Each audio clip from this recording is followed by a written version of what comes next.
आइए हम समस्त कक्षा 10 के छात्रों के लिए एक पद्य जो कि काफ़ी बेहतरीन है, प्राकृतिक सुषमा का वर्णन है, वसंत का वर्णन है। वसंत ऋतु है। भारत में 6 ऋतुएं पाई जाती हैं: शिशिर, हेमंत, वसंत, ग्रीष्म, शरद, वर्षा। तो इन ऋतुओं में से ही एक ऋतु है वसंत, और वसंत ऋतु को मानवीकरण अलंकार में ऐसा बेहतरीन चित्रण किया गया है मानो बसंत ऋतु न होकर के एक बालक है, उस बालक के लिए कौन कौन से पक्षी क्या क्या कर रहे हैं। जैसे एक छोटे बच्चे के लिए पूरे घर के लोग कुछ न कुछ करते रहते हैं ताकि वो प्रसन्नचित्त रहे, वैसे ही उस वर्णन को हम देव जी के शब्दों में आगे देखते हैं। हम माता सरस्वती जी को प्रणाम करते हैं और अपने अध्ययन को लेके आगे चलते हैं।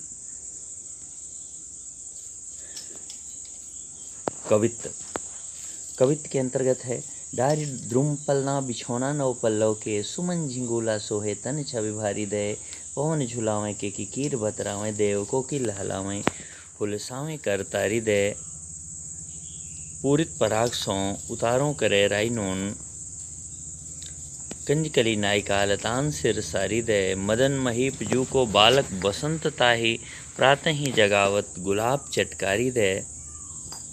ये चित्र देखें, इस चित्र में आपको काफ़ी कुछ बेहतर नज़र आएगा। वृक्ष है, लताएं हैं, वसंत ऋतु ही चारों तरफ हरियाली, लता, फूल, पत्तियों के रूप में फैला हुआ है, और वही उसी वसंत को एक बालक का स्वरूप बताया गया है। कली है, कली ऐसे सिर पे उसके पंखुड़ियां हैं जैसे मालूम कोई नायिका है जो अपने सिर पे साड़ी दे करके रखी हुई है। कोयल, तोता, मोर, ये सारी चिड़ियाँ बालक को प्रसन्न करने में, खुश करने में, हंसाने में, रिझाने में लगे हुए हैं सब के सब। और ऐसा बालक वसंत, जो मानो कामदेव एक राजा है, उनका बालक है वसंत, और वह वसंत नाम का, वसंत रूप में जो, वसंत ऋतु के रूप में जो बालक है, उसके प्रसन्नचित्त करने के लिए, उसे प्रसन्नचित्त रखने के लिए सारे लोग, सारा माहौल, सारी प्रकृति प्रयास कर रही है। ऐसा अनूठा सौंदर्य आपको देखने को मिलेगा कवित्त में। तो कवित्त की पहली लाइन है: डारी द्रुम पलना। मानो वृक्ष वृक्ष नहीं है, द्रुम यानी वृक्ष, वृक्ष वृक्ष के रूप में नहीं है यहाँ पे, बल्कि क्या है? पलना। झूले के लिए पालना डाला जाता है, मानो वृक्ष ही पालने के रूप में है। बिछौना नौ पल्लव के, और उस पालने में ऐसा नहीं कुछ बिछा नहीं है और वो टाइट हो, बैठने में दिक्कत करे, नहीं, नई नई पत्तियों को ही बिस्तर के रूप में मानो बिछा दिया गया है। सुमन झिंगुला, झिंगुला माने ऐसा वस्त्र जो काफ़ी ढीला ढाला हो, जो बच्चों को पहनाया जाता है जिससे उनको काफ़ी कोई दिक्कत ना हो, कंफर्टेबल हो, आरामदायक हो। सुमन झिंगुला, और उस वसंत रूपी बच्चे का जो वस्त्र है वो फूलों का बना हुआ है। सोहे, सुंदर लग रहा है, तन छवि भारी दे, और उस बच्चे की सुंदरता को बहुत अधिक बढ़ा दे रहा है। पवन झूलावें, उस झूले को झूला कौन रहा है? तो पवन देवता ही उस झूले को झूलाने वाले हैं। हवा चल रही है, झूला झूल रहा है, यानी पेड़ की डालियां हैं, इधर उधर लचकती हैं, तो मानो वो झूला झूला रहे हैं पवन देव। केकी कीर, केकी मोर, कीर तोता, केकी मोर, कीर तोता। मोर और तोता ये दोनों अपनी अपनी आवाज़ों के द्वारा उस बालक को रिझाने में, खुश करने में लगे। बतरावें देव, देव जी कहते हैं कि कोयल, मोर, तोता, ये सारे के सारे जो पक्षी हैं, जो प्यारी आवाज़ बोलने वाले हैं, ये सारे अपनी आवाज़ें निकाल करके उस बच्चे को चुप करवाने में लगे हुए हैं। कोकिल, और जो कोयल है वो क्या कर रही है? कोकिल हलावे हुलसावे कर तारी दे।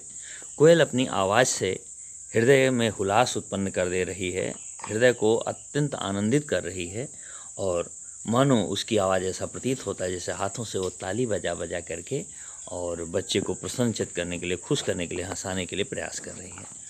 पूरित पराग, फूल जो हैं वो पराग कण से भर गए हैं, उसमें रस भर गया है, महक भर गई है, उतारों करे राई नोन।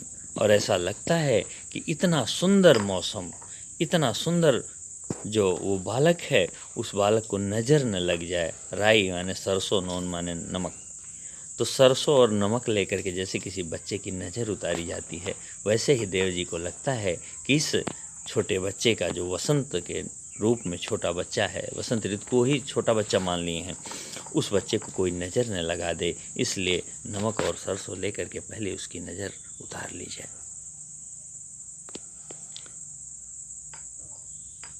कंजकली नायिका, कमल की कूंदनी की छोटी सी कली वो मानो नायिका सी है, क्योंकि उसके ऊपर जो पंखुड़ियाँ हैं, ऐसा लगता है ऐसे कोई नायिका अपने सिर पे साड़ी का पल्लू दे करके आई है। कंजकली नायिका, कंज पुष्प, कमलिनी का जो फूल है वो मानो नायिका जैसा है। वह अपनी लताओं से अपने ऊपर पत्तियां बिखेरे हुए है। ऐसा लग रहा है जैसे सिर साड़ी दे, अपने सिर पे वो साड़ी दे ली है, साड़ी का पल्लू दे करके आई है, साड़ी का पल्लू रख करके आई है। मदन महीप, कामदेव नामक राजा, कामदेव को ही राजा मान लिया गया है, को बालक बसंत, उन्हीं का जो पुत्र है वसंत, ताहि माने उसको प्रातः ही जगावत गुलाब चटकारी दे। ऐसा प्रतीत होता है कि कामदेव जी का पुत्र है वसंत ऋतु, जो वसंत एक छोटे बच्चे की तरह से है, उसको गुलाब की कलियां सुबेरे सुबेरे चटकती हैं, मानो वे चुटकी बजा रही हों। गुलाब की कलियों के चटकने की आवाज़ मानो चुटकी दे करके बड़े प्यार से किसी छोटे बच्चे को जगाया जा रहा हो, वैसे वसंत को जगाने का प्रयास कर रही है प्रकृति, या वो कलियां जगाने का प्रयास कर रही हैं। प्रकृति का मानवीकरण का सबसे सुंदर उदाहरण यहाँ पे देव जी ने आपके लिए पेश किया हुआ है। बाकी आपको इन चित्रों से क्लियर है, और इस पद्य को पढ़ें, अर्थ समझें, नहीं आता है उसको पूछें। बाकी धन्यवाद। आज के वीडियो में बस इतना ही।